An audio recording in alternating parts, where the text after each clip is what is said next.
Alhamdulillah, Alhamdulillahi Rabbil Alameen. Assalatu wassalamu ala habibihi Muhammad wa ala alihi wa sahabihi ajma'in. Amma ba'd, faqad qala Allah ta'ala fil Qur'anil Majid. Fa'udhu billahi minash shaitanir rajim. Bismillahir Rahmanir Rahim. Wa man yuti'ir rasula faqad ata'a Allah. அல்லாஹ் தாலா தன்னுடைய அருள்மறையாம் திருமறையிலே அருளுகின்றான். வமன் யுத்திஇர் ரசூல ஃபக்கத் அத்தா அல்லாஹ். யார் அல்லாஹுடைய தூதருக்கு கட்டுப்பட்டார்களோ அவர்கள் அல்லாஹுக்குத்தான் கட்டுப்பட்டார்கள். வமன் யுத்திஇர் ரசூல ஃபக்கத் அத்தா அல்லாஹ். யார் அல்லாஹுக்கு கட்டுப்பட்டார்களோ அவர்கள் அல்லாஹுடைய தூதருக்கு யார் கட்டுப்பட்டார்களோ அவர்கள் அல்லாஹுக்கு தான் கட்டுப்பட்டார்கள்.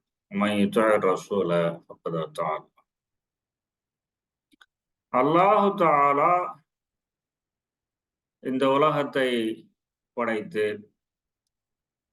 அதில் நம்மையும் படைத்து நமக்கு தேவையான அனைத்து வசதிகளையும் இந்த உலகத்திலே அல்லாஹு தஆலா நமக்கு தந்தருளி இருக்கின்றான். வல்லதி ஹலக்கலக்கும் மாஃபில் அர்தி ஜமீஆ. அவன்தான் உங்களுக்காக பூமியில் உள்ள அனைத்தையுமே படைத்தான். வல்லதி ஹலக்கலக்கும் மாஃபில் அர்தி ஜமீஆ. ஆனால் படைத்தவன் அல்லாஹ். நாமும் படைக்கப்பட்டவர்கள். இந்த உலகமும் அல்லாஹ்வால் படைக்கப்பட்டது. இந்த உலகத்தில் உள்ள அனைத்துமே அல்லாஹ்வால் படைக்கப்பட்டது. அப்படி இருக்கும் பொழுது இந்த உலகத்தில் நாம் அல்லாஹுடைய ஒரு விருந்தாளியை போல வந்திருக்கிறோம். இந்த ஒரு வீட்டுக்கு நாம் விருந்தாளியாக சென்றால் அந்த வீடு நமக்கு சொந்தம் கிடையாது. அது அல்லாஹுடைய வீடு. அந்த விருந்தாளியுடைய, அந்த யார் விருந்து கொடுக்கிறாரோ அவருடைய வீடு. அதே போல இந்த உலகத்திற்கு நாம் அல்லாஹ்வால் படைக்கப்பட்டிருக்கிறோம் என்று சொன்னால் இந்த உலகம் அல்லாஹுடையது. இந்த உலகத்தில் உள்ள அனைத்துமே அல்லாஹுடையது. நமக்கு அல்லாஹ் கொடுத்திருக்கக்கூடிய உடலாக இருக்கட்டும், அந்த உறுப்புகளாக இருக்கட்டும், அந்த ஆரோக்கியமாக இருக்கட்டும், அந்த வீடாக இருக்கட்டும், உடையாக இருக்கட்டும், கடையாக இருக்கட்டும், வியாபாரமாக இருக்கட்டும், திறமைகளாக இருக்கட்டும், சொத்து சுகங்களாக இருக்கட்டும், பதவிகளாக இருக்கட்டும், அதிகாரங்களாக இருக்கட்டும், எல்லாமே யார் கொடுத்தது? அல்லாஹ் கொடுத்தது. இப்போ ஒரு வீட்டுக்கு விருந்தாளியா போறோம். போயிட்டு அந்த வீட்டுல உள்ள பொருளை எல்லாம் போட்டு உடைச்சு நாசம் பண்ணி, டம்ளரை எல்லாம் தூக்கி போட்டு உடைச்சு, கண்ணாடியெல்லாம் உடைச்சு இப்படி அட்டகாசம் பண்ணா என்ன ஆகும்? ஒண்ணு அந்த விருந்தாளி நம்மளை உதைச்சு வெளியே அனுப்பிச்சுடுவார். உனக்கு விருந்து கொடுக்கலாம் அப்படின்னு கூப்பிட்டா நீ என்ன இங்க கலகம் பண்ற? இது என்னுடைய வீடு. இந்த வீட்டுல உள்ள பொருள் எல்லாம் என்னுடையது. இது உன் இஷ்டத்துக்கு நீ ஒன்றும் பண்ண முடியாது. உன்னைய நான் எதுக்கு கூப்பிட்டனோ அதுக்கு நீ உனக்கு நான் என்ன அனுமதி கொடுக்குறேனோ அதை மட்டும் நீ செஞ்சுட்டு போ. உனக்கு சாப்பாடு போறேன்னா சாப்பிட்டு போ. உனக்கு தூங்குறதுக்கு அனுமதி கொடுத்தா தூங்கிட்டு போ. இல்லை தூங்குறதுக்கு அனுமதி கொடுக்கலையா சாப்பிட்டு மட்டும் போ. சாப்பாடும் போடலையா சலான்னு சொல்லிட்டு போ. நான் என்ன உனக்கு அனுமதி கொடுக்குறேனோ அது மட்டும் தான் நீ பண்ணணும். ஏன்னா இது வீடு என்னுடையது. இந்த வீட்டில் உள்ள பொருளெல்லாம் என்னுடையது. நீ ஒரு விருந்தாளியாக தான் வந்திருக்க. அப்படிங்கிறப்போ உன் இஷ்டப்படி செய்ய முடியாது. அதே மாதிரி தான் அந்த உலகம் அல்லாஹ்வுடையது. இந்த உலகத்துல உள்ள எல்லாமே அல்லாஹ்வுடையது. நம்முடைய பொறுப்புல அல்லாஹ் கொடுத்திருந்தாலும் அது அல்லாஹ்வுடையது. அப்படி இருக்கிறப்போ நம்ம இஷ்டத்துக்கு அத செய்ய முடியுமா? நம்ம இஷ்டத்துக்கு எதையுமே செய்ய முடியாது. அல்லாஹ்வுடைய இஷ்டத்துக்கு தான் நம்ம செய்ய முடியும். அல்லாஹு தஆலா இந்த உலகத்துல எல்லாத்தையும் படைச்சு என்ன சொல்றான்? உங்களையும் சரி, உங்களுக்கு கொடுக்கப்பட்ட நியாமத்துக்களும் சரி, உங்களுக்கு கொடுக்கப்பட்ட இந்த மவுத்து, ஹயாத்தும் சரி, எல்லாமே எதுக்காக குடுத்துருக்குறோம்? உங்களை சோதிப்பதற்காக. உங்க இஷ்டப்படி நடக்கிறதுக்காக இல்ல. உங்கள சோதிக்கிறதுக்காக. அல்லதீ ஹலகல் மௌத்த வல் ஹயாத்த லியப்லுவக்கும் அய்யுக்கும் அஹ்ஸனு அமலா. அவன்தான் மௌத்தையும், ஹயாத்தையும் எதற்காக படைத்திருக்கிறான்? உங்களில் யார் அழகிய அமல்கள் செய்கிறார்கள் என்று சோதிப்பதற்காக, சோதிக்கிறதுக்காக அல்லாஹ் குடுத்தான். அல்லாஹு தஆலா செல்வத்த குடுத்து என்ன சோதிக்கிறான்? இத நம்ம எப்படி சம்பாதிக்கிறோம்? எப்படி செலவழிக்கிறோம்? அல்லாஹு தஆலா ஆரோக்கியத்த குடுத்து என்ன சோதிக்கிறான்? இந்த ஆரோக்கியமான உடல வச்சு நம்ம என்ன செய்றோம்? நல்லது செய்றோமா? கெட்டது செய்றோமா? ஹலாலானத செய்றோமா? ஹராமானத செய்றோமா? இப்படி எல்லா நியாமத்துகளுமே அல்லாஹ்வுடைய சோதனையாக இருக்கு. ஒரு பதவி அல்லாஹ் குடுக்குறான் அப்படின்னா, அது என்ன? அவரு அந்த பதவிய வச்சு அவர அல்லாஹு தஆலா தூக்கி வச்சிருக்கான்னு அர்த்தமா? அதுவும் அவருக்கு சோதனை. அந்த பதவியில உட்கார்ந்து அவர் என்ன செய்றாரு? அல்லாஹ்வுடைய படைப்புகளுக்கு அவர் சேவை செய்றாரா? இல்ல அவர் வயித்த ரொப்பிக்கிறாரா? அவருடைய அந்த சந்ததிக்கு சொத்து சேர்த்துக்கிறாரா? இதெல்லாம் அவருக்கு சோதனை. இப்படி இந்த உலகத்துல உள்ள எல்லாமே சோதனை. அப்படிப்பட்ட சோதனையில அல்லாஹ் தஆலா என்ன சொல்றான்? நீங்க என்னுடைய கட்டளைகளை நிறைவேற்றி, நான் எப்படி சம்பாதிக்க சொல்றேனோ அப்படி சம்பாரிச்சு, நான் எப்படி செலவழிக்க சொல்றேனோ அப்படி செலவழிச்சு, நான் எப்படி சாப்பிட சொல்றேனோ அப்படி சாப்பிட்டு, நான் எத சாப்பிடக்கூடாதுன்னு சொல்றேனோ அத சாப்பிடாம இருந்து, நான் எப்படி எப்ப தூங்க சொல்றேனோ அப்ப தூங்கி, எப்ப எந்திரிக்க சொல்றேனோ அப்ப எந்திரிச்சு, இப்படி என் இஷ்டத்துக்கு நீங்க வாழணும். அப்ப என் இஷ்டத்துக்கு நீங்க வாழணும் அப்படின்னா, என்னுடைய இஷ்டம் என்ன? நான் யாரு? அப்படிங்கிறத யார் உங்களுக்கு சொன்னது? அல்லாஹ் தஆலாவை பற்றி இந்த உலகத்துக்கு சொன்னது யாரு? அல்லாஹ்வுடைய தூதர் ஸல்லல்லாஹு அலைஹி வஸல்லம். நபி ஸல்லல்லாஹு அலைஹி வஸல்லம் அவர்கள் அல்லாஹ்வை பற்றி மக்களுக்கு அறிவிப்பதற்கு முன்னால், இந்த உலகம் எப்படி இருந்துச்சு? அறியாமை காலம். அது அரபு நாட்டுல மட்டும் இல்லாம, உலகம் முழுவதுமே அறியாமையில மூழ்கி கிடந்த காலம். அந்த காலகட்டத்தில உயிரோட பெண் குழந்தைகள புதைச்சாங்க. வழிப்பறி கொள்ளைகள்ல ஈடுபட்டாங்க. சின்ன சின்ன விஷயத்துக்கெல்லாம் தலைமுறைகளா சண்டை போட்டாங்க. கொடுங்கோல் ஆட்சியாளர்கள் இருந்தாங்க. ஆபாசங்களையும், அசிங்கங்களையும் ஆன்மீகம்னு சொல்லி செஞ்சுகிட்டு இருந்தாங்க. இப்படி உலகம் முழுக்க ஒரு இருட்டுல இருந்தப்போ, ஒற்றை மனிதராக நபி ஸல்லல்லாஹு அலைஹி வஸல்லம் அவங்க எந்திரிச்சு என்ன சொல்றாங்க? லா இலாஹ இல்லல்லாஹ். அல்லாஹ்வை தவிர வேறு இறைவன் இல்லை. முஹம்மது ரசூலுல்லாஹ். நான் உங்களுக்கு தூதராக இருக்கிறேன் அப்படின்னு சொல்றாங்க. அப்ப அல்லாஹ் யாரு அப்படிங்கிறத நமக்கு சொல்லிக் கொடுத்தது யாரு? அல்லாஹ்வுடைய தூதர் ஸல்லல்லாஹு அலைஹி வஸல்லம். இப்ப அல்லாஹ்வுக்கு எப்படி கட்டுப்படணும் அப்படிங்கிறதையும் நமக்கு சொல்லிக் கொடுக்கிறது யாரு? அல்லாஹ்வுடைய தூதர் ஸல்லல்லாஹு அலைஹி வஸல்லம். அல்லாஹ்வுடைய தூதர் ஸல்லல்லாஹு அலைஹி வஸல்லம் மார்க்க விஷயம் ஒன்றை சொல்லுகிறார்கள் என்று சொன்னால், அது யார்ட்டருந்து வந்தது? அல்லாஹ்விடமிருந்து தான் வந்தது. அவர்கள் தங்களுடைய சொந்த கருத்தாக எதையுமே சொல்லவில்லை. வமா யன்திகு அனில் ஹவா. அவர்கள் தங்கள் மனோ இச்சையின்படி எதையுமே பேசுவதில்லை. இன் ஹுவ இல்லா வஹ்யுன் யூஹா. அவர்களுக்கு எது அறிவிக்கப்பட்டதோ அதை மட்டும் தான் அவர்கள் பேசுகிறார்கள். இப்ப அல்லாஹ்வுடைய கட்டளைகளை நபி ஸல்லல்லாஹு அலைஹி வஸல்லம் அவர்கள் சொன்னது அல்லாஹ்வுடைய வஹியிலிருந்து தான். அவங்களுடைய சொந்த கருத்து கிடையாது. அப்படிங்கிறப்போ அவங்க சொன்னதை நம்ம கேட்டோம் அப்படின்னா அல்லாஹுக்கு நம்ம கட்டுப்பட்ட மாதிரி. நபி ஸல்லல்லாஹு அலைஹி வஸல்லம் அவர்களுடன் நம்முடைய தொடர்பு எப்படியெல்லாம் இருக்குது? முதல்ல நம்ம ஈமான் கொள்கிறோம். அவர்கள் அல்லாஹ்வுடைய தூதர் அப்படின்னு நம்புறோம். ஈமான். அதற்கு பிறகு அவர்களுக்கு நாம் கட்டுப்படுகிறோம். இத்தாத். அவர்கள் என்னவெல்லாம் சொன்னாங்களோ, செய்ய சொன்னாங்களோ அதெல்லாம் செய்றோம். எதையெல்லாம் செய்யக்கூடாதுன்னு சொன்னாங்களோ அதெல்லாம் விட்டுறோம். வமா ஆதாக்குமுர் ரசூலு ஃபஹுதூஹு. ரசூல் உங்களுக்கு எதையெல்லாம் செய்யச் சொல்லுகிறாரோ அதையெல்லாம் எடுத்துக்கொள்ளுங்கள், செய்யுங்கள். வமா நஹாக்கும் அன்ஹு ஃபன்தஹு. அவர்கள் எதையெல்லாம் விட்டு தடுத்தார்களோ அதையெல்லாம் விட்டு தவிர்ந்து கொள்ளும். நபி ஸல்லல்லாஹு அலைஹி வஸல்லம் அவர்களுக்கு கட்டுப்படுதல். அடுத்ததாக இத்திபா, அவர்களை பின்பற்றுதல். பின்பற்றுதல்ங்கிறது அவர்களுடைய சொல் செயல் அங்கீகாரம். அவர்கள் என்னவெல்லாம் செஞ்சாங்களோ அதையெல்லாம் நம்மளும் செய்யறது. சுன்னத்துகளை பின்பற்றுவது. அப்புறம் மொஹப்பத், அவர்கள் மீது அன்பு செலுத்துவது. பின்பற்றுதலை பற்றி அல்லாஹ் என்ன சொல்றான்? குல் இன் குன்தும் துஹிப்பூன அல்லாஹ. நீங்கள் அல்லாஹ்வை நேசிப்பவர்களாக இருந்தால் ஃபத்தபிஊனி, என்னை பின்பற்றுங்கள். யுஹிப்புக்குமுல்லாஹ், அல்லாஹ் உங்கள் மீது அன்பு செலுத்துவான்.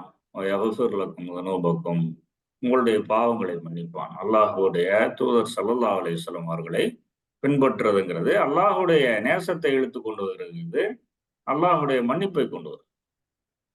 அதையெல்லாம் எப்படி செய்யணும்? ஒரு சடங்கு மாதிரி இல்லாம அவர்கள் மீது உண்மையான அன்போட செய்யணும். நபி ஸல்லல்லாஹு அலைஹி வஸல்லம் அவர்கள் என்ன சொல்றாங்க? லா யுமினு அஹதுக்கும், உங்கள எவருமே முஃமின் ஆக முடியாது. எதுவரை என்று சொன்னால், ஹத்தா அகூன அஹப்ப இலைஹி மின் வாலிதிஹி வ வலதிஹி வன்னாஸி அஜ்மஈன். அவருடைய தந்தையை விட, அவருடைய பிள்ளையை விட, மற்ற மக்கள் அனைவரையும் விட நான் அவருக்கு அதிக பிரியமானவராக ஆகும் வரை அவர் மூமினாக ஆக முடியாது. நபி ஸல்லல்லாஹு அலைஹி வஸல்லம் மேல எந்த அளவுக்கு அன்பு செலுத்தணும்?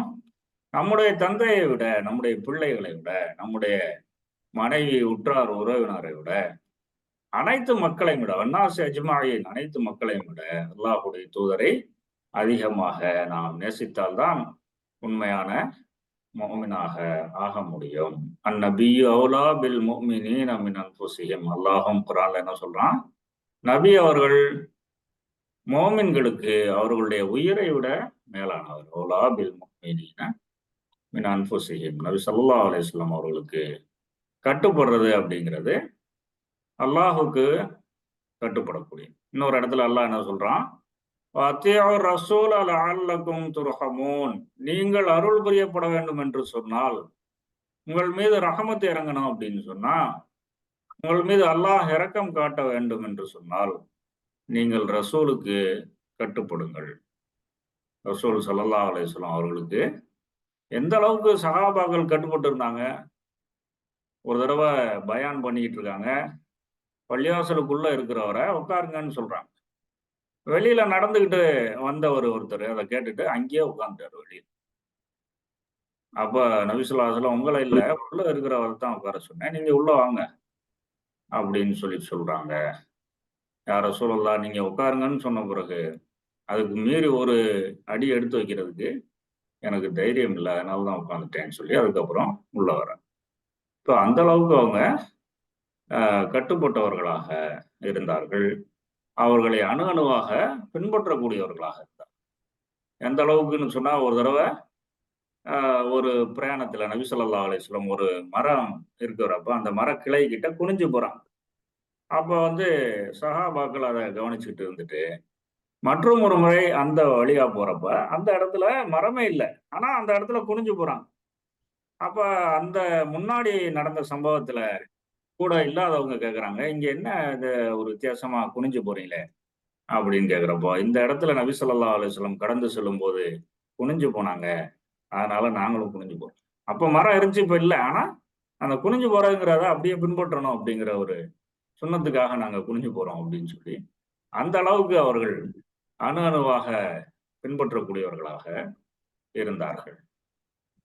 அல்லாஹுடைய கட்டளை அப்படிங்கிறப்ப அங்கே கேள்வியே இல்லாம பின்பற்றுறது. சமயானா அத்தானா, கேட்டோம் அடிபணிந்தோம். அதுல வந்து எந்த கேள்வியும் கிடையாது. ஆனா அல்லாஹ்வும் தூதரும் எந்த ஒரு காரணமும் இல்லாம எதுவும் சொல்றது இல்ல. அதுல அறிவுபூர்வமான காரணங்கள் இருந்தாலும், அது பின்னர் நமக்கு தெளிவுபடுத்தப்பட்டாலும், படாவிட்டாலும், அது அல்லாஹ்வுடைய கட்டளை, அல்லாஹ்வுடைய தூதர்களுக்கு கட்டளை அப்படிங்கிற ஒரே காரணத்துக்காக நம்ம அதுக்கு கட்டுப்பட வேண்டியது அவசியம். அதுல வந்து புரிஞ்சுக்கிறதுக்காக நம்ம அறிஞர்களிடத்துல கேள்வி கேட்கலாம். விமர்சனத்திற்காக கேள்வி கேட்டால், அது ஈமானுக்கு முரண்பாடாக ஆகிவிடும். அப்போ ஹசரத் வந்து இது சம்பந்தமா பேசுறப்போ ஒரு சுவையான சம்பவத்தை குறிப்பிடுறாங்க அக்ரம் ஹசரத். அக்ரம் ஹசரத்துடைய ஷேக் அல்லாஹ்யார் கான் ரஹ்மத்துல்லாஹி அலைஹ் அவர்களிடத்துல ஒரு அறிஞர் வரார். அந்த அறிஞர் எப்படிப்பட்டவர்னா, அவர் வந்து அந்த ஃபிக்ஹ் சட்டதிட்டங்கள்ல ரொம்ப தேர்ச்சி பெற்றவர். ரொம்ப மார்க்க அறிவுள்ளவர்.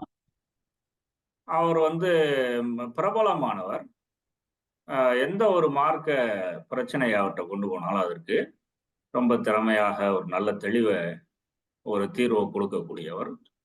ஆனா தஸவுஃப்ல அவ்வளவு காலம் ஈடுபடாம இருந்தாரு.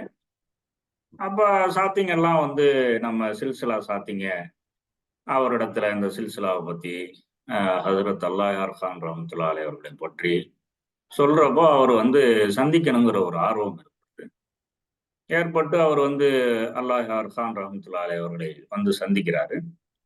சந்திச்சு அவரு பல கேள்விகள் கேட்கிறார். பல கோணங்கள்ல. ஏன்னா அவர் ஆலிம். ஹஜரத்தும் ஆலிம். அல்லாஹ்யார் கான் ரஹ்மத்துல்லாஹி அலைஹி. டெல்லியில மதரசா அமீனியா அப்படின்னு ரொம்ப பழமையான மதரசா. இன்னைக்கு நம்ம தேவபந்து மதரசான்னு சொல்லி எல்லாருக்கும் தெரியும். ஆனா அதை விட பழமையான மதரசா, மதரசா அமீனியான்னு டெல்லியில இருக்குது. அதுலதான் வந்து அவங்க ஆலிம் பட்டம் பெற்றாங்க. அவங்களிடத்துல அவர் வந்து பல கேள்விகள் கேட்கிறாரு. அதுக்கு ஹசரத் வந்து பொறுமையா எல்லா கேள்விகளுக்கும் பதில் சொல்றாங்க. ஹசரத் வந்து விவாதங்களே நடத்தி அதுல வெற்றி பெற்றவங்க. அப்படிப்பட்டவங்க வந்து இந்த ஆலிமுக்கும் வந்து அவர் கேட்ட கேள்விக்கெல்லாம் பதில் சொல்றாங்க. அவருக்கு ரொம்ப திருப்தி ஆயிடுச்சு. திருப்தி எந்த அளவுக்கு திருப்தி ஆயிடுச்சுன்னா, பையத்து நான் வாங்கிக்கிறேன் அப்படின்னு அவரு ஹசரத்ஜி ரஹ்மத்துல்லாஹி அலைஹி அவங்கள்ட்ட சொல்றாரு. அப்ப அல்லாஹ் கான் ரஹ்மத்துல்லாஹி அலைஹி அவரிடத்துல சொல்றாங்க, மௌலானா இன்னும் ஏதாவது கேள்வி இருந்தா கேட்டுக்கங்க. ஏன்னு சொன்னா, நீங்க பையத்து வாங்கிட்டீங்கன்னா, அதுக்கப்புறம் நீங்க வந்து கேள்வி கேட்க முடியாது. அதுக்கப்புறம் பையத்துக்கு பிறகு புரிந்து கொள்வதற்காக, விளக்கத்துக்காக கேட்கலாம். ஆனா விமர்சனத்துக்காக கேள்வி கேட்க முடியாது. அதனால இன்னும் ஏதாவது சந்தேகங்கள் இருந்தா இன்னும் கேட்டு தெளிவுபட்டுக்கங்க. முழுசா வந்து இனிமே கேட்கறதுக்கு ஒண்ணும் இல்லைங்கிற ஒரு சூழ்நிலையில நீங்க பையத்து வாங்கிக்கங்க. ஏன்னா பையத்துக்கு பிறகு நீங்க கட்டுப்பட்டு தான் ஆக வேண்டும். ஷரியத்துக்கு உட்பட்டு நான் சொல்லக்கூடிய விஷயங்களுக்கு நீங்கள் கட்டுப்பட்டு தான் ஆக வேண்டும் என்ற சூழ்நிலை வந்துரும் அப்படின்னு சொல்லி அவங்க ஹசரத் ஜி ரஹ்மத்துல்லாஹி அலைஹி சொல்றாங்க. அப்ப இத சொல்லிட்டு அக்ரம் ஹசரத் என்ன சொல்றாங்க, ஒரு ஷேக் ஒரு ஷேக்கிடத்திலேயே நம்ம வந்து கட்டுப்படுதல் அப்படிங்கிறது இந்த அளவுக்கு இருக்கணும் அப்படின்னு சொன்னா, ரசூலுல்லாஹ் அல்லாஹ்வுடைய தூதர் ஸல்லல்லாஹு அலைஹி வஸல்லம் அவர்கள் சொல்லிவிட்டால், அதுல வந்து கட்டுப்படுறதுங்கிறதுல ஏதாவது ஒரு சந்தேகமோ, கேள்வியோ இருக்க முடியுமா? அதுல வந்து எந்த ஒரு சந்தேகமும், எந்த ஒரு கேள்வியும் இல்லாமல், நம்ம அதுக்கு முழுசா தலை சாய்க்க வேண்டியது, கட்டுப்பட வேண்டியது அவசியம் அப்படின்னு சொல்லி சொல்றாங்க. நம்ம யுத்தீ ரசூல ஃபக்கத் அத்தா அல்லாஹ். அப்ப இன்னைக்கு வந்து நம்ம முஸ்லிம்கள்லே சில பேர் என்ன சொல்றாங்க, இதெல்லாம் இந்த காலத்துக்கு ஒத்து வராதுங்க. இதெல்லாம் பழைய சட்டம். அந்த காலத்துல செஞ்சாங்க. அப்படின்னு சொல்லி சொல்றாங்க. அந்த காலத்துல காஃபிர்களும், முனாஃபிக்களும் தான் சொல்லிட்டு இருந்தாங்க. ஆனா இந்த காலத்துல எந்த அளவுக்கு நம்ம ஒரு மோசமான காலம் வந்துருச்சு அப்படின்னா, முஸ்லிம்களே என்ன சொல்றாங்க, இதெல்லாம் ஒத்து வராதுங்க. செய்ய முடியுமா? இதெல்லாம் எல்லாத்தையும் செய்ய முடியும். ஆனா செய்ய முடியுங்கிறதுனால தான் அல்லாஹ் தஆலா அல்லாஹ்வுடைய தூதர் ஸல்லல்லாஹு அலைஹி வஸல்லம் அவர்கள் மூலமாக கட்டளையிட்டு இருக்கிறான். அதை வந்து அவங்க அவங்களுடைய காலத்துல செயல்படுத்தி காட்டிட்டும் போயிட்டாங்க. செய்ய முடியாது அப்படின்னா, அத பத்தி என்ன சொல்றாங்க? "கைருல் குரூனி கர்னி" காலங்களில் மிகச்சிறந்தது என்னுடைய காலம். எல்லா காலங்கள்லயும் இந்த உலகம் படைச்சதிலிருந்து உலகம் முடிகிற வரைக்கும் வரக்கூடிய எல்லா காலங்களையும் சிறந்த காலம் எது? நபி ஸல்லல்லாஹு அலைஹி வஸல்லம் இந்த பூமியில உயிரோட வாழ்ந்த காலம். அப்போ ஹைருல் குருன்னு கருணி என்னுடைய காலம்தான் வந்து சிறந்த காலங்கிறான். அந்த காலத்துல என்ன பண்ணாங்க, அல்லாஹுடைய கட்டளைகளை அவர்கள் செயல்படுத்தி காமிச்சிட்டு போயிட்டாங்க. அப்ப அவங்க வந்து செயல்படுத்தியே காமிச்சிட்டு போனதுக்கு அப்புறம், அது சிறந்த காலம்னு சொன்னதுக்கு அப்புறம், இந்த காலத்துல என்னதான் நவீன கண்டுபிடிப்புகள் வந்தாலும், அதை செயல்படுத்த முடியுங்கிற சூழ்நிலையில, அதை செயல்படுத்த முடியாது அப்படின்னு ஒருத்தர் நினைத்தாலோ, சொன்னாலோ, அப்ப அவருக்கும் அந்த காலத்துல காஃபிர்களும், முனாஃபிக்குகளும் சொன்னாங்கல்ல, இதெல்லாம் வந்து ஒத்து வராது. அவங்களுக்கும் என்ன வந்து வித்தியாசம்? 2க்கும் வந்து பெரிய வித்தியாசம் இல்லாம போயிடும். அப்ப அந்த மாதிரி ஒரு சிந்தனை வந்து நமக்கு எப்பவுமே இருக்கக்கூடாது. அல்லாஹ்வுடைய கட்டளைகள், அல்லாஹ்வுடைய தூதர் ஸல்லல்லாஹு அலைஹி வஸல்லம் அவர்களுடைய அந்த கட்டளைகள், அவர்களுடைய வழிமுறைகள் எல்லா காலத்திலயுமே செயல்படுத்த முடியும். எல்லா காலத்திலயுமே அவைதான் சிறந்த சட்டதிட்டங்களாக இருக்கின்றன. எல்லா காலத்திலயும், எல்லா பகுதிகளையும், உலகத்துல எல்லா பகுதிகளையும் அத செயல்படுத்த முடியும். எல்லா காலங்களையும் செயல்படுத்த முடியும். எல்லா சாரார் ஆலும் செயல்படுத்த முடியும். நம்மளால முடியாத விஷயத்த அல்லாஹ் வந்து நமக்கு விதிக்கவே இல்ல. லா யுகல்லிஃபுல்லாஹு நஃப்ஸன் இல்லா உஸ்ஸாஹா. ஒரு நஃப்ஸ, ஒரு மனிதரை அவருடைய சக்திக்கு மீறி அல்லாஹ் கஷ்டப்படுத்துவதே இல்லை. நம்மளே பார்க்கிறோம் தொழுகையில நின்று தொழுக முடியாட்டி உட்கார்ந்து தொழுங்க. உட்கார்ந்து தொழுக முடியாட்டி படுத்துக்கிட்டு சைகையில கூட தொழுங்க. ஒது செய்ய முடியாட்டி தயமம் செஞ்சுக்கங்க. நோன்பு வைக்க முடியாட்டி நோன்பு பிற காலங்கள்ல எப்ப முடியுமோ அப்ப வச்சுக்கோங்க. வைக்கவே முடியாதா? அப்ப வந்து பரிகாரம். அதுக்கு வந்து உணவு குடுங்க. மத்த நோன்பு வைக்கிற மக்களுக்கு உணவு குடுங்க. இந்த மாதிரி பலவிதமான சலுகைகளோட இந்த மார்க்கம் வந்து கட்டமைக்கப்பட்டிருக்கு. அப்ப அப்படி யாராவது அல்லாஹுக்கு அல்லாஹுடைய தூதருக்கு கட்டுப்படல அப்படின்னா, "வமன் தவல்லா ஃபமா அர்சல்னாக அலைஹிம் ஹஃபீதா." அப்படிப்பட்டவர்கள் மீது உங்களை நாம் பாதுகாவலராக அனுப்பவில்லை. கண்காணிப்பாளராக அனுப்பவில்லை. நீங்க வந்து அவங்க செய்றாங்களா? இல்லையா? அப்படின்னு பார்த்து கண்காணிச்சுக்கிட்டு இருக்க வேண்டியதில்ல.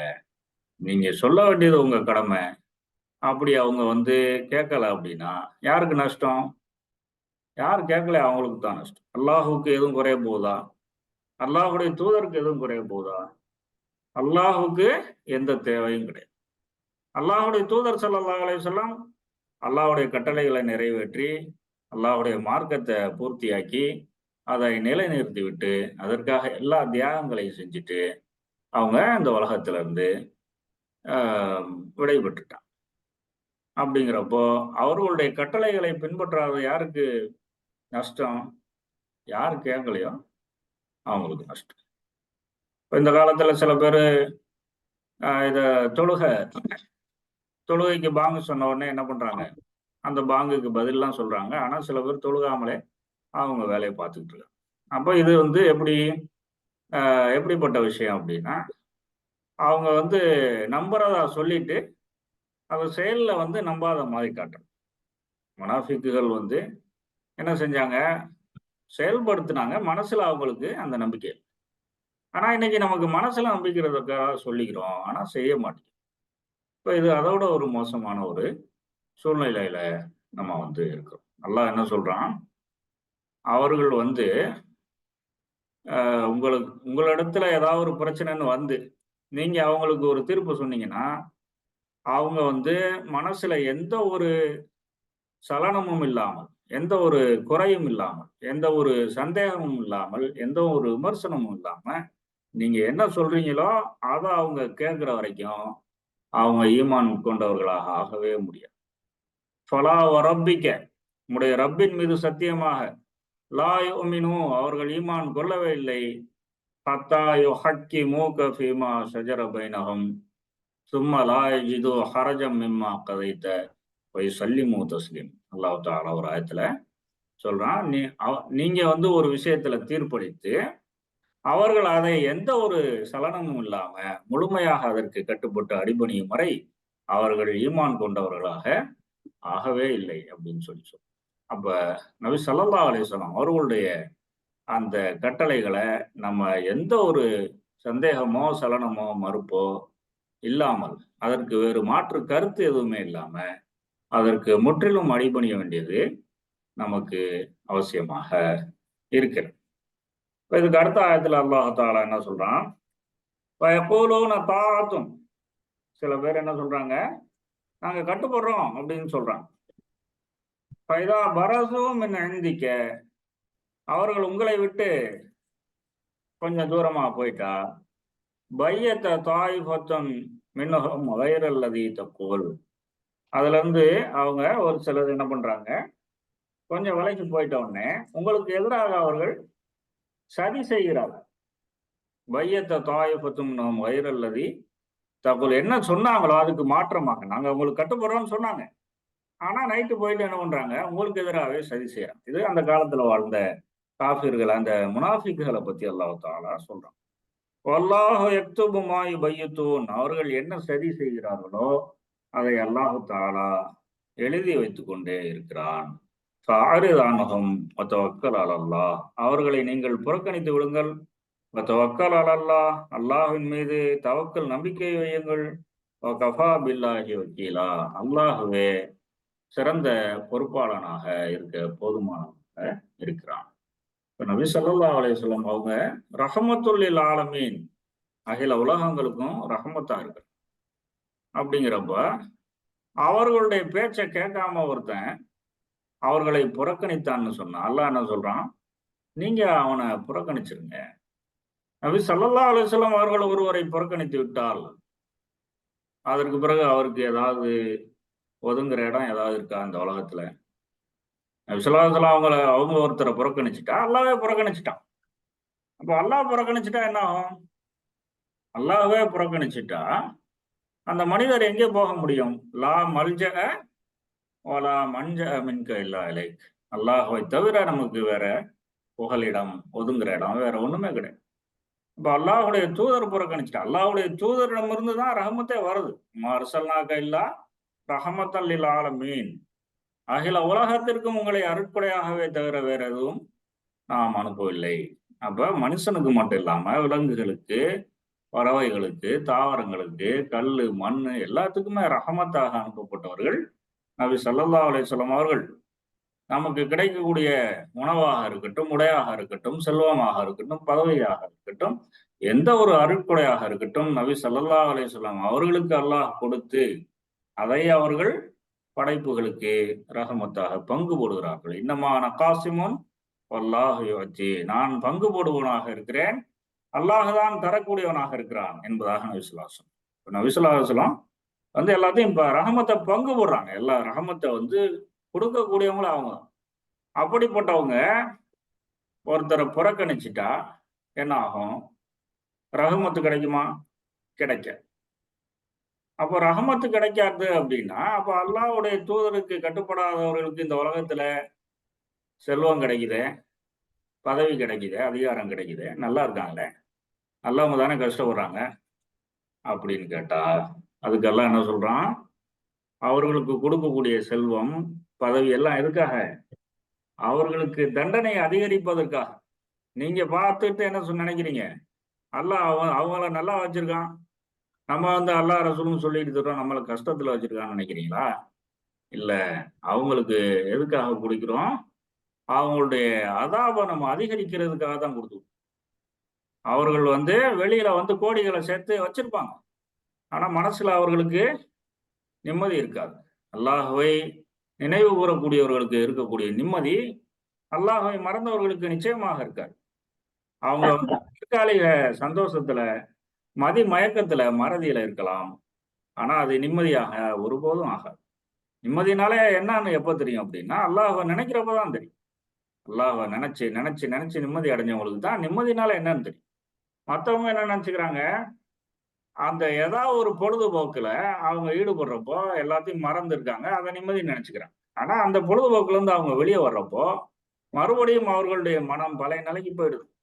மறுபடியும் அவர்கள் வந்து அதே நிம்மதி இல்லாத தன்மைக்கு போயிடுறாங்க. அதனால தான் கோடீஸ்வரனும், தொழிலதிபரும் தற்கொலை பண்ணிக்கிறான். கோடிகள வச்சிருக்கிறவன் ஏன் தற்கொலை பண்ணணும்? பதவி அதிகாரத்துல இருந்தவன் ஏன் தற்கொலை பண்ணணும்? ஏன்னு சொன்னா, அவர்களுடைய உள்ளம் அல்லாஹ்வுடைய நினைவு இல்லாததன் காரணமாக நிம்மதிய இழந்து, அவங்க வந்து மன விரக்திக்கு போயிடுறாங்க. அப்படிப்பட்ட அந்த உலக இழிவுகள்ல இருந்தும், மறுமையுடைய தண்டனைகள்ல இருந்தும் நம்ம வந்து பாதுகாக்கப்பட வேண்டும் என்று சொன்னால், அல்லாஹ்வுடைய தூதருக்கு நாம் கட்டுப்பட வேண்டும். அல்லாஹ்வுடைய தூதருக்கு நம்ம கட்டுப்பட்டு நடந்தோம் அப்படின்னு சொன்னா, இந்த உலகத்திலேயும் அல்லாஹ் தஆலா நமக்கு நிம்மதியை தருகிறான். மறுமையிலேயும் நமக்கு மாபெரும் வெற்றியை தருகிறான். "வமன் யுத்திஇல்லாஹ வ ரசூலஹு ஃபக்கத் ஃபாஸ ஃபௌஸன் அஸீமா" யார் அல்லாஹ்வுக்கும், அல்லாஹ்வுடைய தூதருக்கும் கட்டுப்படுகிறார்களோ, கட்டுப்பட்டு நடந்தார்களோ, அவர்கள் மகத்தான வெற்றியை அடைந்து விட்டார்கள் என்பதாக அல்லாஹ் தஆலா கூறுகின்றான். அப்போ அல்லாஹ்வுடைய தூதர் ஸல்லல்லாஹு அலைஹி வஸல்லம் அவங்களுடைய அந்த வழிமுறைகள், அதாவது நம்ம ஒரு நாள் பூரா என்ன செய்யணும் அப்படிங்கிற ஒரு புரோகிராம அல்லாஹ்வும் ரசூலுமே நமக்கு புரோகிராம் போட்டு தர்றாங்க அப்படின்னா, அத விட பெரிய ஒரு அருட்கொடை என்னவாக இருக்கும்? நம்மளே சில நேரம் புரோகிராம் போடுறோம். இன்னைக்கு வந்து இத இத பண்ணுவோம். காலையில இத பண்ணுவோம், மதியம் இத பண்ணுவோம், சாயந்தரம் இப்படின்னு புரோகிராம் பண்றோம். அப்போ அந்த புரோகிராமே உங்களுக்கு வந்து இன்னொருத்தர் வந்து உங்களுக்கு மேல உள்ளவர் போட்டு குடுக்குறாரு. அப்படின்னா உங்களுக்கு அது இன்னும் லேசாயிடும். இதே அல்லாஹும், ரசூலும் உங்களுக்கு நாள் முழுவதும் என்ன செய்யணும் அப்படின்னு ஒரு புரோகிராம் போட்டு தராங்க. காலையில எந்திரிச்சா இத செய்யுங்க, மதியம் இத செய்யுங்க, சாயந்தரம் இத செய்யுங்க, நைட் இத செய்யுங்க, இத இப்படி செய்யுங்க, இத சாப்பிடுங்க, இத சாப்பிடாதீங்க, இந்த மாதிரி ட்ரெஸ் போடுங்க, இந்த மாரி போடாதீங்க, இப்படி சம்பாரிங்க, இப்படி செலவழிங்க, நீங்க இந்த பொறுப்புல இருந்தா இத செய்யுங்க, இத செய்யாதீங்க, இப்படி எல்லாத்துக்கும் புரோகிராம். அதாவது ஒரு கவர்ன்மெண்ட் வந்து டாக்ஸ் போடுதுன்னா, ஒரு குறிப்பிட்ட அளவு தான் டாக்ஸ் போட முடியும். இப்ப ஜிஎஸ்டின்னு உதாரணமா போடுறாங்க அப்படின்னா, 18% ஜிஎஸ்டின்னா, மிச்சம் 82% கவர்ன்மெண்ட் கேட்காது. நீங்க என்ன செய்றீங்க? நீங்க நல்லது செய்றீங்களா? கெட்டது செய்றீங்களா? அப்படின்னு கேட்காது. ஆனா, அல்லாஹ் வந்து அந்த 100%க்கும் கேள்வி கேட்பான். இந்த 100%யும் நீங்க நல்ல வழியில செலவழிச்சீங்களா? நல்ல வழியில சம்பாரிச்சீங்களா? இல்ல நீங்க வந்து தவறான வழிகள்ல சம்பாரிச்சு, தவறான வழியில செலவழிச்சீங்க. ஏன்னா, நமக்கு அல்லாஹ் என்ன குடுக்கணும்னு எழுதி வச்சிருக்கானோ, அதுதான் கிடைக்கும். நமக்கு வந்து ரூ. 100 கிடைக்கணும்னா, அது கிடைச்சிரும். ஆனா, அத எப்படி அடைய போறோம்? அப்படிங்கிறது தான் சோதனை. அத ஹலாலான வழியில அடைய போறோமா? ஹராமான வழியில அடைய போறோமா? அப்படிங்கிறது தான் நமக்கு சோதனை. அதுக்கு அ ஒரு வரலாறு சம்பவம் கூட சொல்லுவாங்க. அலி ரலியல்லாஹு அன்ஹு ஒரு தடவ அவங்களுடைய அந்த வாகனம் பிரயாணம் பண்ணிக்கிட்டு இருந்த அந்த குதிரையோ, ஒட்டகமோ, அத வந்து ஒருத்தரிடத்துல "இத கொஞ்சம் பார்த்துக்கங்க, தொழுதுட்டு வந்துர்றேன்" அப்படின்னு ஒப்படைச்சுட்டு போறாரு. ஒப்படைச்சுட்டு போறப்போ, அந்த மனிதர் வந்து அவங்க தொழுதுகிட்டு இருந்தப்போ, அந்த வாகனத்தின் மேல இருந்த அந்த உட்கார்ற இருக்கை, அந்த மெத்த மாரி போட்டிருப்பாங்க இல்லையா? துணி. அத வந்து இத வந்து நம்ம திருடி வித்துட்டோம் அப்படின்னா, நமக்கு 2 திர்ஹம் கிடைக்கும். வித்துட்டு எடுத்துட்டு ஓடிருவோம் அப்படின்ட்டு, எடுத்துட்டு ஓடிட்டோம்.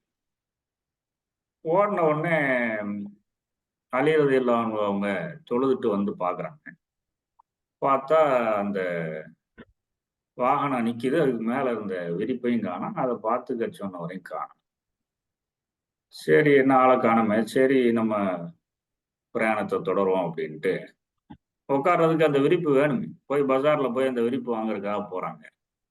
போனா அவங்களுடைய வாகனத்துல இருந்த அதே விரிப்பு அங்கே இருக்குது. அப்ப அலி ரலியல்லாஹு அன்ஹு இத யார் கொண்டாந்து குடுத்தா? அப்படிங்கிறப்ப, அந்த கடைக்காரர் ஒரு சில அடையாளங்கள் சொல்றாரு. அப்ப யார வந்து இவங்க பொறுப்பா நியமிச்சாங்களோ, அவர் தான் வித்துட்டு போயிருக்காரு. அப்போ வந்து எவ்வளவுக்கு வித்தாரு? அப்படின்னு கேட்கிறப்போ 2 திர்ஹாம் அப்படின்னு சொல்லி அந்த கடைக்காரர் சொல்றாரு. அப்ப அலி ரலியல்லாஹு அன்ஹு சொல்றாங்க, நான் தான் அவர பார்த்துக்க சொல்லி சொன்னேன். அவரு பார்த்துக்கிட்டதுக்காக நான் வந்து தொழுதுட்டு வந்து 2 திர்ஹம் குடுக்கலான்னு நெனச்சுட்டு இருந்தேன். அதுக்குள்ள அவர் அவசரப்பட்டு இத எடுத்து வித்து 2 திர்ஹத்த வாங்கிட்டு போயிட்டாரு. அப்ப அவரு கொஞ்சம் பொறுமையா இருந்திருந்தாருன்னா, அந்த 2 திர்ஹம் ஹலாலா கிடைச்சிருக்கும். இப்போ பொறுமையா இல்லாததுனால, அவரு ஹராமா செஞ்சதுனால, அவருக்கு அதே 2 திர்ஹம் தான் கிடைச்சது. ஆனா, ஹராமா செஞ்சதுனால பாவம் வேற வந்து சேர்ந்துருச்சு. இப்போ இந்த பாவத்துக்கு அவரு தண்டனை அனுபவிக்கணும். இல்ல தௌபா கேட்கணும். இந்த மாரி அவரு மாட்டிக்கிட்டாரு. அப்ப நமக்கு அல்லாஹ் என்ன எழுதி வச்சிருக்கானோ, அது கண்டிப்பா கிடைக்க போகுது. ஆனா, அத எப்படி நம்ம அடைய போறோங்கிறது தான் நமக்கு டெஸ்ட். அதே மாரி நம்ம வந்து எல்லாத்தையும் செலவழிச்சுட்டோ, இல்ல விட்டுட்டோ தான் போறோம். ஆனா எப்படி அத செலவழிக்க போறோம்? யார்ட்ட நம்ம விட்டுட்டு போறோங்கிறது தான் நமக்கு டெஸ்ட். இதே மாரி ஒரு அளவுக்கு தான் நம்ம சாப்பிட முடியும். ஆனா, அத வந்து என்ன சாப்பிடுறோம்? எவ்வளவு சாப்பிடுறோம்? எப்படி சாப்பிடுறோம்? அத பிஸ்மில்லா சொல்லி, சுன்னத்தான முறையில சாப்பிட்டோமா? ஆ இல்ல அல்ஹம்துலில்லாஹ் சொன்னோமா சாப்பிட்டுட்டு, இல்ல இதெல்லாம் மறந்துபுட்டு நம்ம சாப்பிட்டோமா? அல்லாஹ் அனுமதிக்காதத சாப்பிட்டோமா? அனுமதிச்சத சாப்பிட்டோமா? அல்லாஹ் சொன்ன மாரி தூய்மையான உணவ சாப்பிட்டோமா? தூய்மை இல்லாத உணவ சாப்பிட்டோமா? இந்த மாதிரி ஒண்ணுலயும் நமக்கு டெஸ்ட் இருக்கு. ஒண்ணுலயும் அல்லாஹ்வுடைய தூதருடைய அழகிய வழிமுறைகள் இருக்குது. லகது கான லக்கும் ஃபீ ரசூலில்லாஹி உஸ்வத்துன் ஹஸனத்துன் லிமன் கான யர்ஜுல்லாஹ வல் யௌமல் ஆখিরা ذكرல்லாஹ கஸீரா. அல்லாஹ்வுடைய தூதரிடத்திலே உங்களுக்கு ஒரு ஒரு அழகிய முன்மாதிரி இருக்குது. உஸ்வத்துன் ஹஸனா. யாருக்கு? உங்கள்ல உள்ள எல்லாருக்குமே அந்த அழகிய முன்மாதிரி இருக்கா? அத எடுத்துக்கிறாங்களா? அப்படின்னா, யாரு அல்லாஹ்வை நம்பி, அல்லாஹ்வின் மீது ஆதரவு வைத்து, லிமன் கான யர்ஜுல்லாஹ வல் யௌமல் ஆখিர் மறுமை நாள்னு ஒண்ணு இருக்குங்கிறதையும் ஆதரவு வச்சு, "வதக்கரல்லாஹ கஸீரா" அல்லாஹ்வை அதிகமாக யாரு நினைவு கூர்ந்தார்களோ, யாரு திக்ர் அதிகமா செஞ்சாங்களோ, அவங்களுக்கு அழகிய முன்மாதிரி. எல்லாருமே அல்லாஹ்வுடைய தூதர் ஸல்லல்லாஹு அலைஹி வஸல்லம் அவங்கள அனுதினமா பின்பற்றது கிடையாது. யாரு? நாளைக்கு மறுமையில அல்லாஹ் முன்னாடி நிக்கணும். அல்லாஹ்வுடைய தூதர் ஸல்லல்லாஹு அலைஹி வஸல்லம் அவர்களுடைய அந்த திருமுகத்தை நாம் பார்க்கணும். அப்படி பார்க்கிறப்போ அவங்க நம்மள விட்டு முகத்த திருப்பிக்க கூடாது. அவங்கள நம்ம சந்தோஷமா பார்க்கணும். அவங்க நம்மள சந்தோஷமா பார்க்கணும். அப்ப அவங்களுடைய வழிமுறைகள நம்ம பின்பற்றி இருந்தா தான், நம்ம அவங்கள வ வந்து அந்த சந்தோஷமா பார்க்க முடியும். அப்படின்னு யார் நினைக்கிறாங்களோ, அவர்களுக்கு அழகிய